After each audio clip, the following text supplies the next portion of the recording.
Finally আমি এখন Zakir Hossain road খেলার মাঠে, যেই মাঠে আমি আমার ছোটকাল থেকে বেড়ে ওঠার মধ্যে অনেক স্মৃতি রয়েছে। এই মাঠে সর্বপ্রথম বল হাতে নেওয়া, যখন আমি একদম ছোট ছিলাম, বড় ভাইয়েরা যখন খেলতো এই মাঠে ম্যাক্সিমাম সময় হয়তো দুধ ভাত হয়ে থাকতে হয়েছে, যে খেলতে নিলেও হয়তো দিন শেষে ব্যাটিং বোলিং করার কোনোই সুযোগ হতো না, হয়তো মাঠের এক কোনায় শুধু ফিল্ডার হিসাবে দাঁড়িয়ে থাকতাম। সত্যি কথা বলতে এই মাঠে যখন আমি খেলি মূলত ব্যাটসম্যান হয়ে খেলি, ওপেনিং নামি এবং খুব মারমুখী হয়ে খেলি। আর এই মাঠে আমার এমনও রেকর্ড আছে যে আমি 28 বলে 100 করছি, ঠিক আছে।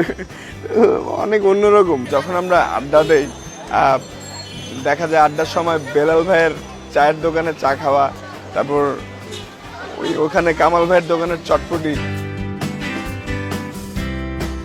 আর জাতীয় দলের তাসকিন হয়ে ওঠার পেছনে এই মাঠটি নীরব বন্ধুর মতো হয়ে কাজ করেছে। কারণ দেখা গিয়েছে যে যখন আন্ডার 14 বা 16 খেলেছি, তো এই মাঠে এসে অনেক বড় ভাইয়া অনেক বন্ধুদের সাথে দিন শেষের পারফরমেন্স শেয়ার করতাম।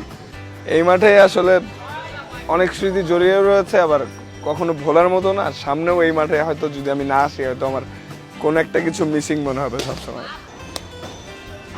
আজ মাঠে এসে পুরনো স্মৃতির কথাগুলো ভাবতেই মনে হলো গুগল ম্যাপে অ্যাড করে চিনিয়ে দিই সবাইকে। এই কাজটি করা খুবই সহজ।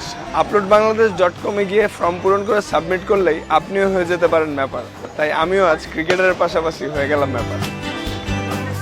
এবার ডিজিটাল বিশ্বে আপলোড করুন বাংলাদেশ।